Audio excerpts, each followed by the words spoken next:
오늘 읽은 말씀은 예수님께서 제자들을 부르신 말씀입니다. 예수님께서 제자들을 부르시는 원칙이 있다고 오늘 말씀에 나와 있습니다.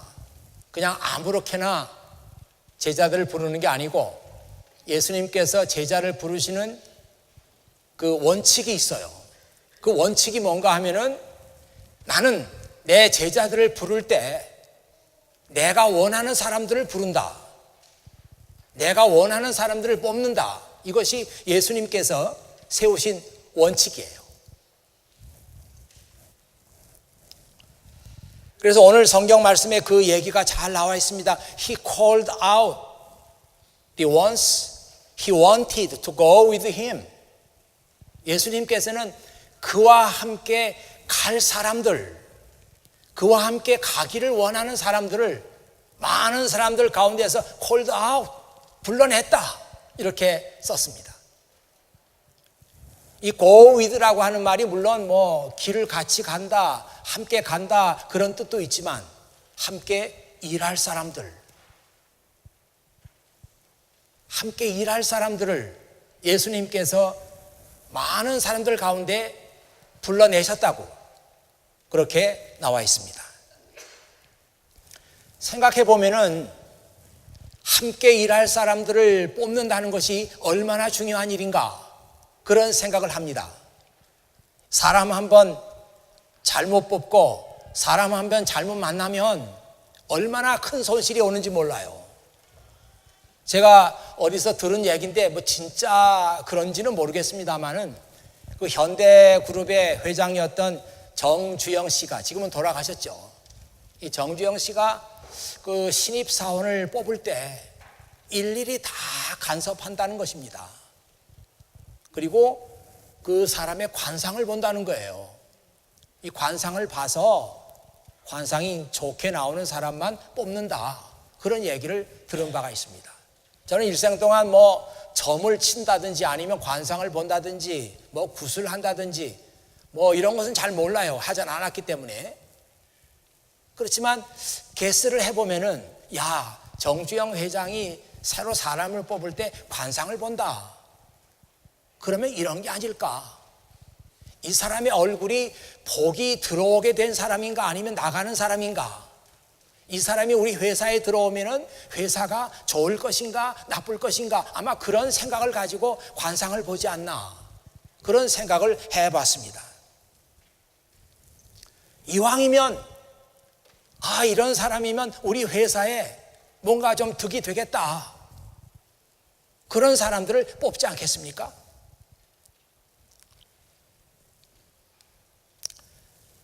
제가 주일날 이제 집에를 가면은 설교 끝나고 집에 가면 그게 굉장히 저한테는 아주 휴식 시간이에요.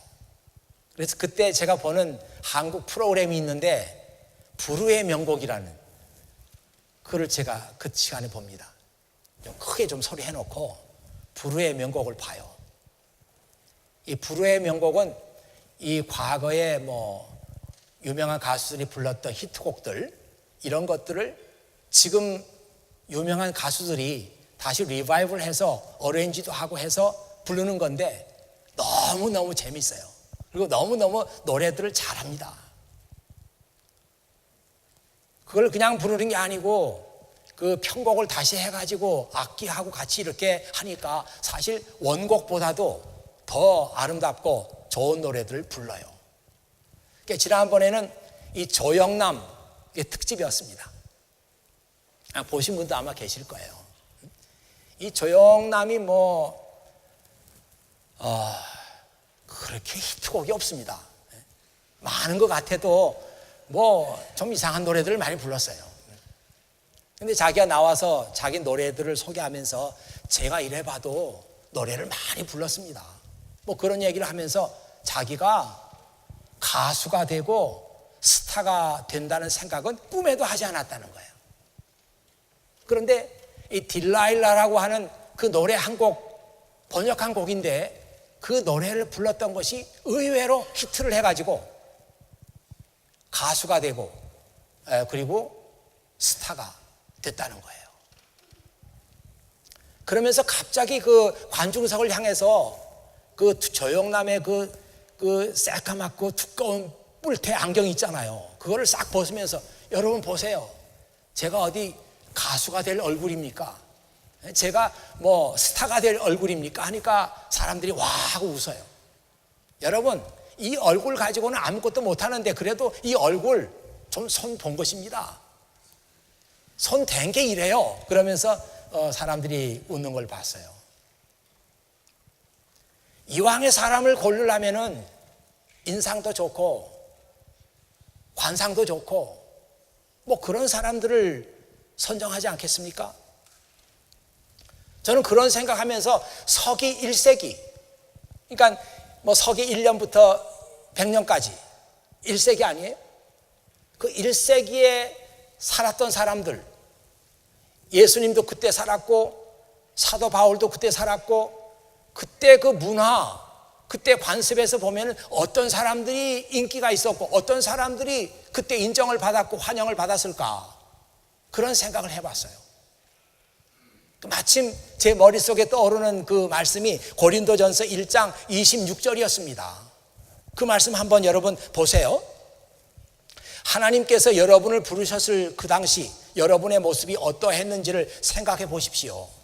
세상의 표준으로 볼 때는 지혜 있는 사람이 많지 않았고 권력 있는 사람도 많지 않았으며 가문 좋은 사람도 많지 않았습니다. 이 말씀을 뒤집어서 보면은 그 서기 1세기의 그때의 문화, 그때의 관습으로 봐서 가장 인기 있고 인정받은 사람들은 누구냐? 지혜 있는 사람들, 권력 있는 사람들, 그리고 가문이 좋은 사람들입니다. 이런 사람들이 그때 당시에 인정을 받았어요. 여러분, 지혜가 많다고 하는 것은요, 그 1세기에는 그리스 문화가, 문화적으로는 그리스 문화가 세계를 지배하고 있던 때예요. 이 그리스 문화의 꽃은 철학입니다. 필라소피. 여러분, 이 필라소피라고 하는 그 단어의 뜻에 무슨 뜻이 있는지 아세요? 이 필라소피는 지혜를 사랑하는 사람들이다, 이런 의미를 갖고 있습니다. 서기 1세기에 그리스 문화가 지배하고 있었는데 그리스 문화의 꽃은 철학이에요. 이 사람들은 철학을 하면서 지혜를 추구했습니다. 아, 지혜가 있어야 인생을 행복하게 살 수 있는 거구나. 다른 건 아무리 있어도 소용없고 지혜가 있어야 된다. 그래서 지혜 있는 사람이 그때 당시에 보면은 환영을 받았고 인정을 받았습니다. 그 얘기는 철학하는 사람들이 인정을 받았다는 거예요. 철학하는 사람이 인정을 받았다고 하는 것은 공부를 많이 한 사람들이 인정을 받았다는 그런 성경의 뜻입니다. 그리고 권력 있는 사람들이 그때 인정을 받았어요. 참 지나간 일입니다마는 우리 교회에서 1년 동안 같이 지냈던 분이 있는데 대학에서 강사를 지내다가 이 보스턴에 와서 이제 1년 동안 지내면서 저희 교회에 나왔어요. 그래서 우연하게도 저하고 이제 많은 교제를 나누고 얘기도 하고 그랬습니다. 근데 이분이 그 성격이 굉장히 내성적이에요. 그리고 뭐 이렇게 사람들 앞에서 이렇게 굉장히 쑥스러워하고 얘기를 잘 못해요. 이제 그러다가 보스턴을 떠나서 1년 지나고 2년 지나고 3년 지났는데 그 사람이 한나라당에 입당을 해가지고 국회의원이 됐어요. 그래가지고 어느 날 보스턴에 온 거예요. 아, 그래서 이게 웬일이냐? 아, 그렇게 물어봤더니 그 사람이 지나온 얘기들을 쭉 하는데 사람이 완전히 달라졌어요. 옛날 사람이 아니에요. 아, 사람이 이렇게 달라질 수가 있구나. 여기 옷에 그 국회의원 금 배지 있잖아요. 그 배지를 딱 달았어요. 그래서 저는 속으로 야, 저 금 배지가 사람을 이렇게 바꿔 놓았구나, 그런 생각을 해봤습니다. 이건 여담이고 설교문에도 나오지 않는 얘기인데요. 어떻게 이 보스턴에 오게 됐습니까? 살살 물어봤더니 한국에서 그 국회의원들이 그 단체로 미국 국회의사당을 방문했대요. 거기 다 관람하고 이제 일정을 마치고 다른 사람들은 다 이제 한국으로 돌아가는데 자기만 이리 왔다는 거예요. 그러니까 같이 있던 그 동료 국회의원들이 보스턴에 왜 가십니까? 이렇게 물으니까 예, 그 보스턴에 유명한 하버드 대학이라고 있는데 좀 거기서 오래 전부터 강연을 하나 그 요청을 받았기 때문에 보스턴에 가야 됩니다. 그랬더니 사람들이 와, 하버드에서 강연 요청을 받았습니까? 뭐 오래전에 뭐 하나 받아놓은 게 있습니다. 그래서 이 보스턴에 왔고 저를 만난 거예요. 여러분 무슨 뜻인지 잘 모르신 것 같은데 주일날 아침에 아직 감이 좀 떨어지는 것 같으네요. 이 사람이 그렇게 변했어요. 자기를 드러내고 나타내고 그런 사람으로 2, 3년 사이에 그렇게 사람이 변했어요. 사람들은 왜 정치를 하는가? 정치하는 사람들에게 권력이 주어진다고 생각하는 거예요. 그래서 너도 나도 정치를 하려고 하고 이제는 남자들뿐만이 아니고 여자들도 많이 정계에 진출을 하고 있죠. 서기 1세기에도 이 권력 있는 사람들 아마 정치가 될 거예요. 이 사람들이 사회적으로 굉장한 사람이다 이렇게 인정을 받았습니다. 그리고 뭐 가문이 좋은 사람들이 인정을 받았다고 하는데 뭐 그것은 뭐 지금도 마찬가지입니다. 지금은 사실 뭐 가문이 좋다 이거보다도 개인의 능력과 개인의 그 어떤 그 특별한 능력 이것들을 더 높이 치는 그런 시대가 되지 않았습니까? 뭐 그래도 저 사람 뭐 굉장한 가문입니다 그러면은 좀 사람이 조금 다르게 보이긴 하더라고요. 1세기에는 가문 좋은 사람들이 사회적으로 다 인정받았어요. 참 이렇게 보면 예수님께서 어떤 기준을 가지고 그분도 1세기에 살았던 분인데 어떤 기준을 가지고 사람들을 뽑았을까?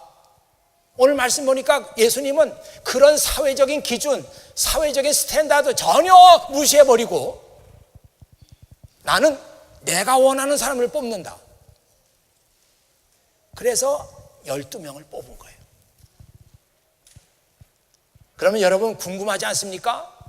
그 예수님께서 사회적인 관습, 그때 문화 다 무시해버리고 정말 예수님께서 마음에 드는 사람을 뽑았다고 하니까요. 그 사람들이 어떤 사람들일까? 여러분 아마 궁금할 거예요. 그 말씀이 16절에 나와 있습니다. 예수님께서 뽑은 사람들 보세요. 그들은 예수님께서 베드로라는 이름을 지어주신 시몬과 천둥의 아들들이란 뜻으로 예수님께서 보아너게라는 이름을 지어주신 세베대의 아들 야고보와 그의 동생 요한, 안드레, 빌립, 바돌로메, 마테, 도마, 알페오의 아들 야고보, 다데오, 열심당 출신의 시몬, 그리고 예수님을 배반한 가룟 출신의 유다입니다. 여러분은 이 명단을 보면서 무슨 생각을 하는지 모르겠습니다. 저는 솔직히 말해서 이 명단을 보면서 실망스럽다. 왜? 이 안에 이름만 대면 알 수 있는 사람이 아무도 없어요. 다 무명의 사람들입니다. 실망스러워요. 정말 예수님의 제자 가운데 이렇게 유명한 사람도 있고 이런 사람도 있고 정말 이름만 대면 알만한 사람들이 많이 들어있구나. 그런 명단이어야 되는데 이 명단 보고 실망스럽지 않은 사람이 없을 거예요.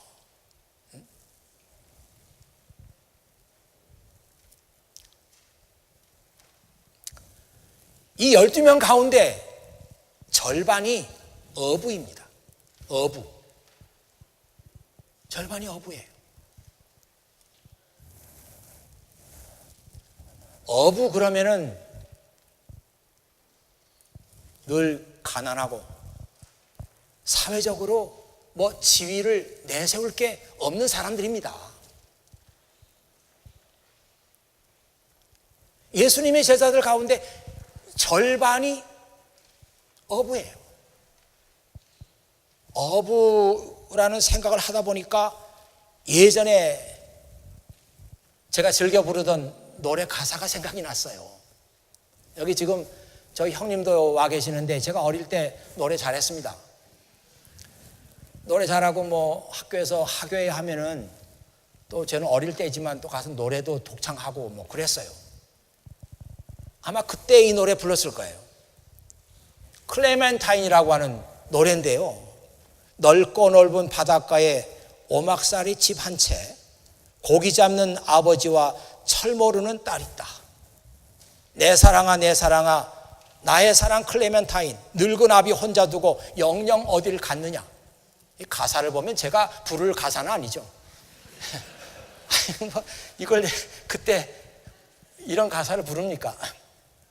근데 뭣도 모르고 곡조도 좀 심플하고 간단하니까 이런 노래 많이 불렀어요. 여기도 늙은 아비 나오잖아요. 늙은 아비 혼자 두고, 늙은 아비 직업이 어부예요. 저 외딴 곳에 오막살이 집 한 채가 있는데 거기 어부가 살아요. 아버지 어부가. 근데 그 딸이 아버지를 버리고 떠났어요. 얼마나 외롭고 얼마나 쓸쓸하고 얼마나 가난하고 얼마나 안 됐어요. 어부 생활이 그렇습니다. 예수님이 12제자 가운데 절반이 이런 어부예요.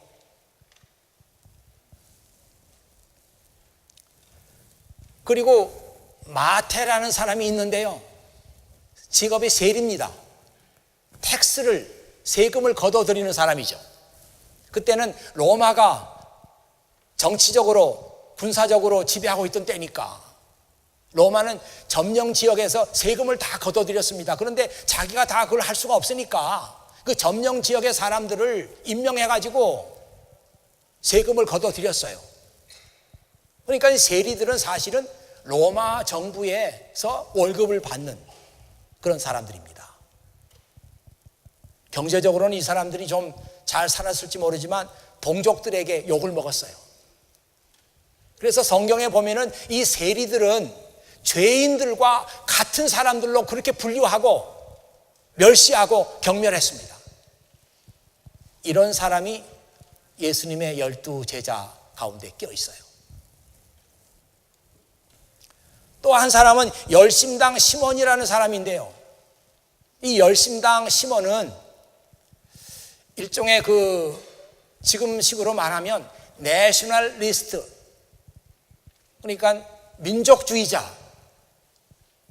야, 우리가 로마의 지배 밑에 있는데 언제라도 우리가 로마를 물리치고 우리가 독립을 해야 된다. 그래가지고 살인도 서슴지 않고 테러도 서슴지 않고 로마 사람들을 그렇게 괴롭혔어요. 죽이기도 하고. 우리나라 예전에 이 독립군들하고 좀 비슷하죠. 근데 뭐 오해를 하시면 안 되겠고요. 독립군들은 진짜 나라의 독립을 위해서 신성한 그런 생각을 가지고 일을 했다 이렇게 봅니다만은 이 열심당원들은 정말 가슴에다 칼을 품고 다니면서 로마 사람들을 보게 되면 그냥 뒤에서 찌르고 도망가고 이런 일을 자행했습니다. 근데 예수님의 제자 가운데 이런 사람이 하나 껴 있어요. 그리고 마지막 또 가룟 유다가 껴 있지 않습니까? 가룟 유다는 예수님을 팔아 넘길 사람이에요. 아주 거기다 써놨어요. 이 사람은 예수를 배반할 사람이다. 그러니까 참 우리가 실망하는 것은 어떻게 예수님께서 마음에 드는 사람만 골라냈다고 그랬는데 그런 사람들이 어떻게 명단에 껴있냐 이 말이에요. 또 누가복음에 보면 예수님께서 12제자를 선택하기 전에 밤새도록 기도하시고 생각하고 심사숙고해서 불러냈다 그랬는데, 아니 기도하고 불러낸 사람들이 이런 사람들이에요.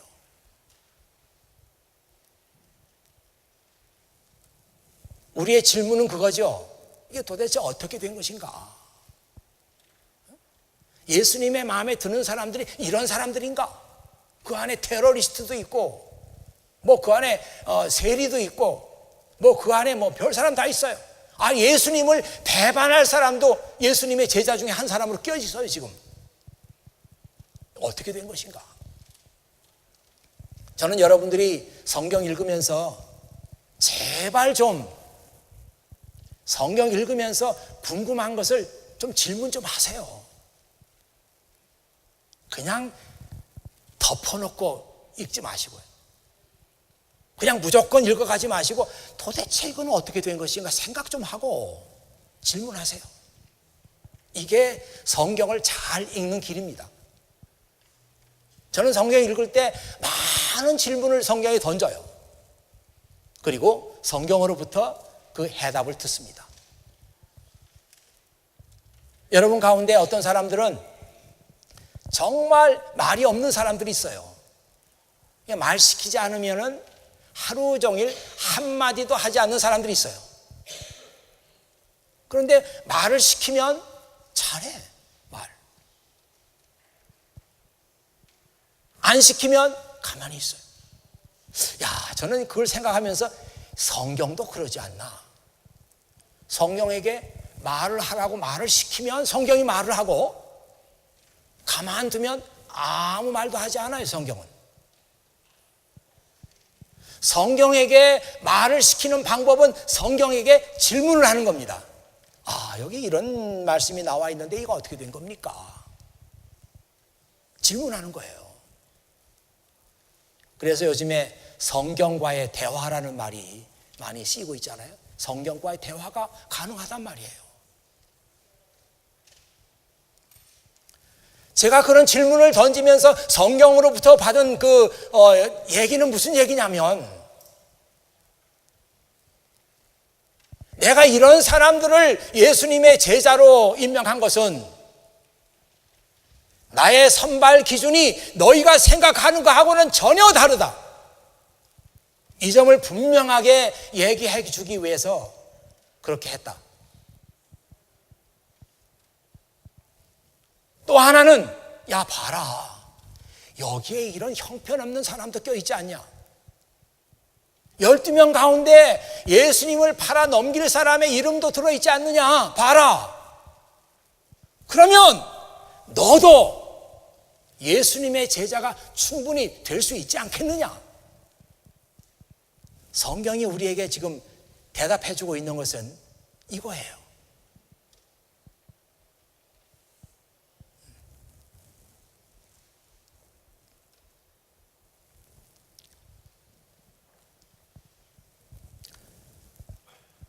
우리말에 그 삐까번쩍하다 이런 말이 있어요. 삐까번쩍. 아, 저는 그게 저도 이제 삐까번쩍을 뭐 자주 쓰는 말은 아닙니다만은 갑자기 그 말이 생각이 났어요. 삐까번쩍. 그게 도대체 무슨 말인가 하고 그 인터넷에 찾아봤더니 삐까번쩍이 없어요. 삐까번쩍은 없고, 그 삐까번쩍 쓰면 그 워드에 그냥 파란 줄 막 이렇게 막 나오고 틀렸다 이거지. 그래서 다시 찾아보니까 이게 삐까번쩍이 아니고 빛과 번쩍이더라고요. 빛과 번쩍. 그러니까 여러분 절대로 삐까번쩍 하지 마세요. 그거 참. 빛과 번쩍. 그 말이더라고요. 야, 예수님의 제자 12명 안에 빛과 번쩍한 사람이 없습니다. 삐까번쩍 아니에요. 빛과 번쩍한 사람이 없어요.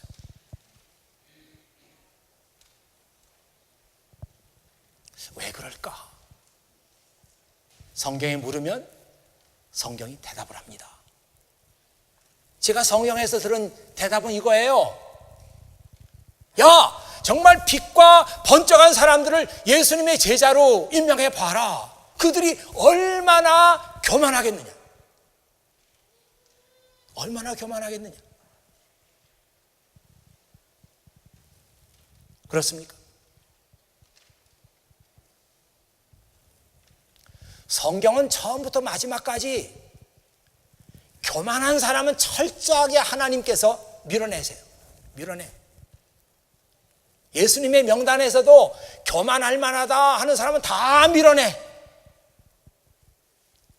하나님께서는 정말 겸손한 사람들, 저는 자격이 없는데요.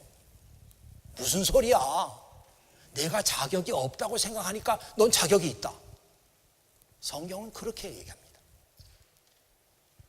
여러분, 이 마태복음 20장에 나오는 그 포도원 일꾼의 비유, 여러분 그 일꾼의 비유 읽으면서 야, 이건 이런 뜻이구나 하고 아주 그 석연하게 이해하신 분 계십니까? 그럼 뭐 그 얘기가 무슨 얘기인지를 모르는데 뭐 석연하게 이해를 할 수 있겠어요? 그런 얘기가 있단 말이에요. 어떤 사람이 그 포도원에 일꾼이 필요해가지고 일꾼들에게 일을 시키는데 아침 9시에 가서 일꾼들 데려왔어요. 너 열심히 일하면 돈 줄게. 그러다가 12시에 나가서 또 일꾼들 데려왔어요. 너 열심히 일해. 그럼 돈 줄게. 그리고 또 오후 3시에 나갔어요. 나가서 너 일해. 열심히 하면 돈 줄게. 마지막에는 오후 5시에 나가서 일꾼들 데려왔어요. 열심히 일해. 돈 줄게. 다 이제 하루가 끝났습니다. 하루가 대개 6시면 끝나거든요. 그러니까 뭐 5시에 온 사람들은 당황했죠. 야, 이거 뭐 일하라고 그래서 일하려고 하는데 뭐 그냥 끝나버리고 말았어요. 일도 못했어요. 주인이 와가지고 다 이리 오세요. 돈 드리겠습니다. 예, 5시에 온 사람들 다 이리 오세요. 돈 줬어요. 3시에 온 사람들 이리 오세요. 돈 줬어요. 보니까 5시에 온 사람하고 3시에 온 사람이 똑같이 받은 거예요. 3시에 온 사람이 조금 기분은 나쁘지만 뭐 3시에 와서 우리도 뭐 일을 많이 못했는데 하면서 그냥 넘어갔어요. 12시에 온 사람들 돈을 주는데 똑같이 또 주는 거예요. 불만이 생겼지만 그냥 지나갔어요. 9시에 온 사람들, 하루 종일 일한 사람들 돈 주는데 똑같이 주는 거예요. 이 사람들이 그냥 폭발했죠. 도대체 우리를 뭘로 보십니까? 아니 5시에 와가지고 일도 안 한 사람들하고 아침부터 와가지고 땡볕에서 일한 우리하고 똑같이 돈을 주는 법이 어디 있습니까? 그렇게 항거하는 거예요. 여러분 이 말씀 읽으셨죠? 이제 생각이 나시죠? 그게 도대체 왜 성경에 그런 말이 기록되어 있는지 이해하십니까? 지금 9시에 온 사람들이 억울하다고 저 법정에다가 소송을 해보세요. 무슨 결과가 나올까요? 주인 잘못했다고 할 거예요. 이 사람들에게 돈 더 줘라. 아마 그런 판정 내릴 겁니다. 그런데 성경은 그렇지 않아요. 예수님의 이 말씀은 그냥 일반적인 얘기가 아니고 천국의 비유입니다. 천국은 이런 나라다. 천국은 이런 곳이다. 천국은 이런 사람이 들어간다. 그거 얘기하려고 이 말씀을 기록한 거예요. 천국은요,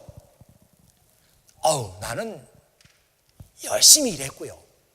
나는 천국에 갈 자격이 있습니다. 충분합니다. 나 같은 사람이 안 가면 누가 가겠어요? 이런 사람들은 자격 없다. 자격 없다. 5시에 와가지고 돈 받으니까 이거 뭐 제가 돈 받을 자격이 없는데요. 저 일을 안 했습니다. 죄송해요. 이런 사람들은 천국의 시민이 될 자격이 있다. 그게 예수님의 생각이에요.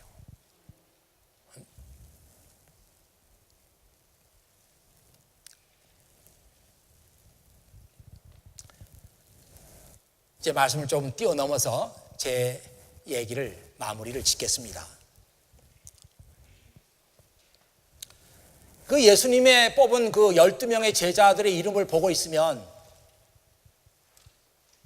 이런 생각이 들어요.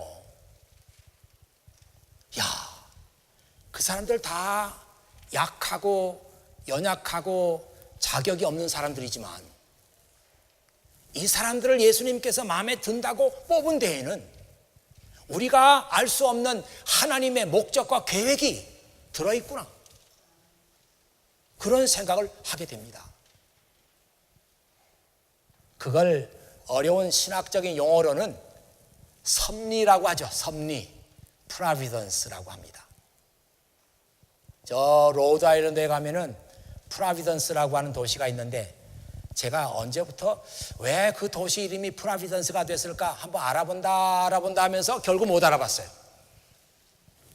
그렇지만 게스를 합니다. 프라비던스에 처음으로 이주해 왔던 사람들이 아마도 자기들이 그곳에 살게 된 것이 하나님의 목적과 계획에 따라서 우리가 이쪽에 이주해 왔다. 그래서 그 도시 이름을 프라비던스라고 지었을 것이다. 맞을 거예요, 아마. 제가 찾아보진 않았는데 맞을 거예요.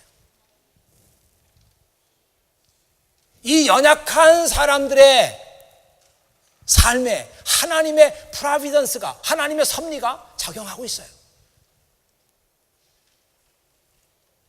오늘 여러분들이 크리스찬으로 부름을 받은 것, 여기에 하나님의 섭리가 작용하고 있습니다. 여기에 나는 예수님의 제자로서 자격을 충분히 갖췄습니다. 제가 제자가 안 되면 누가 되겠어요? 이런 사람들 한 사람도 없을 줄 알아요. 저는 제자가 되기엔 너무 부족합니다. 그런데도 불구하고 여러분들이 크리스찬으로 부름을 받고 제자로 부름을 받은 것은 하나님의 섭리가 여러분의 삶 가운데 지금 작용하고 있어요.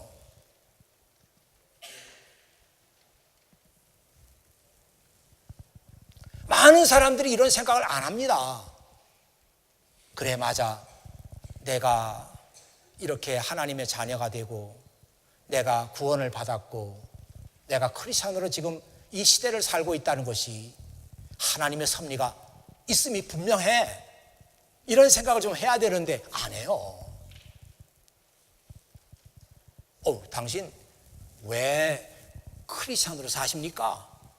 왜 교회를 나가십니까? 왜 성경을 읽습니까? 물어보면 많이 나오는 얘기가 뭐냐면 마음의 평화를 위해서. 교회 나가면 마음이 편하니까. 크리스찬으로 사는 게 마음이 편안하니까. 성경을 읽으면 마음이 편안하니까. 아닙니다, 여러분. 아니에요. 만일 여러분이 크리스찬으로 산다는 게 마음이 편안한 이유 때문에 여러분이 크리스찬으로 살고 있다면 종교 바꾸세요. 기독교 말고도 그 종교에 마음을 편안하게 해주는 종교 많이 있습니다. 여러분이 성경을 읽는 이유가 이 성경을 읽으면 제가 마음이 좀 편안해지는 것 같아요. 그래서 성경을 읽는다면 성경 읽지 마세요. 다른 책 읽으세요. 오늘 정민 교수님 나오셨나요? 정민 교수님 안 나오셨나요 오늘? 네. 한양대학교의 중국어과 교수님이신데 그 아이들이 우리 교회에 출석했었어요. 그분이 고전들을 많이 번역했습니다. 이게 번역할 때마다 저에게 선물로 하나씩 줘요. 지금 이 보스턴에 와 계시니 오늘 마침 또 안 나오셨네. 안 나오시니까 얘기하기가 좋으네요. 본인 놓고 얘기하기 어렵잖아요. 그 책들 봐. 이번에 받은 책도 너무 좋았어요. 이번에 받은 책은 한자 4자로 된 건데 정말 인생을 살아가는데 귀감이 될 만한 그런 한자 수거만 4자로 된 걸 모아가지고 책을 만들었어요.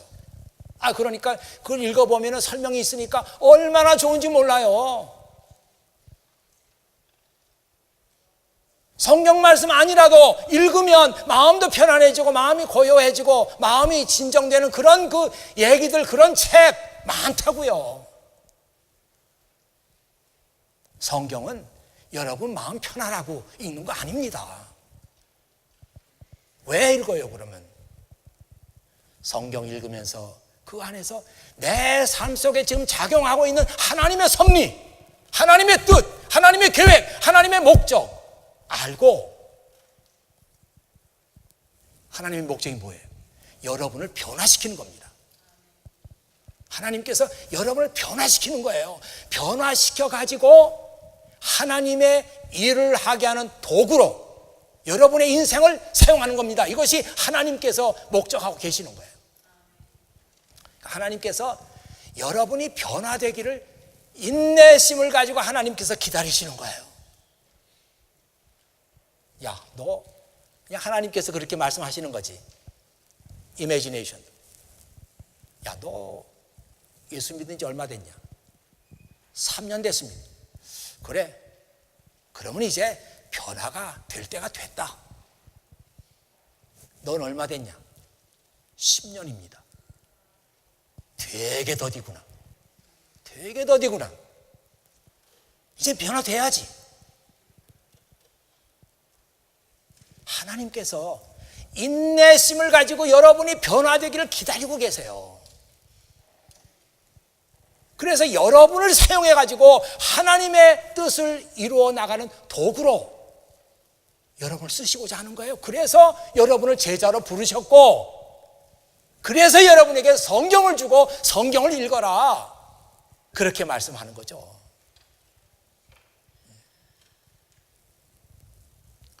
오늘 사랑하는 여러분들이 이제 제 설교 마치겠어요.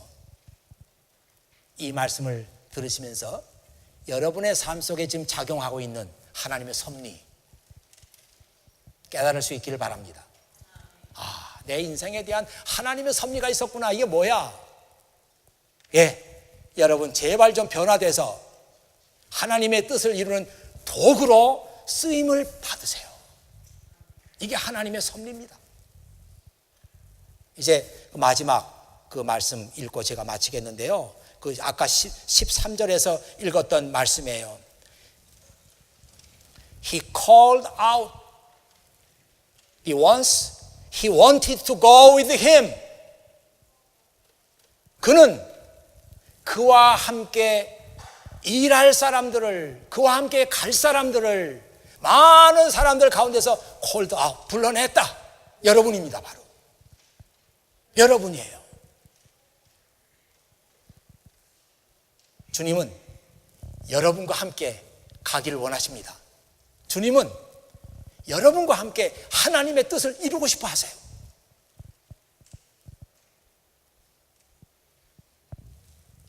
마음속에다 아주 새겨놓으세요. He wants to go with me. 아, 주님은 나와 함께 가기를 원하시는구나. 아주 영어도 뭐 얼마나 심플해요. He wants to go with me. 얼마나 심플해. 아, 심플하지만 이것처럼 파워풀하고 이것처럼 은혜스러운 말이 어디 있어요. 아, 주님이 나와 함께 가기를 원하시는구나. 주님이 나와 함께 일하기를 원하시는구나. 기도하겠습니다. 아버지 하나님 감사합니다. 오늘도 아버지 하나님께서 사랑하는 자녀들을 이 자리까지 인도하시고 귀한 예배 드리게 하시고 아름다운 찬양 함께 하시고 하나님의 말씀을 들으면서 우리 인생에 대한 하나님의 섭리를 다시 생각하고 깨달을 수 있도록 인도해 주시니 아버지 하나님 감사합니다. 여기 모인 형제 자매 가운데 단 한 사람도 아무 뜻 없이 인생을 살다가 가는 사람 없게 하시고, 교회 나오고 기독교를 믿고 주님을 믿으면서도 그 생각이 바르지 못한 사람들, 성경을 읽으면서도 그 목적을 모르는 사람들 하나님께서 깨우쳐 주시옵소서. 여기 있는 모든 형제자매들이 변화되게 하시고, 그리고 하나님의 뜻을 이루어 나가는 거룩한 인스트루먼트, 홀리 인스트루먼트, 되게 해 주시옵소서. 우리 구주 예수 그리스도의 이름으로 기도하옵나이다. 아멘.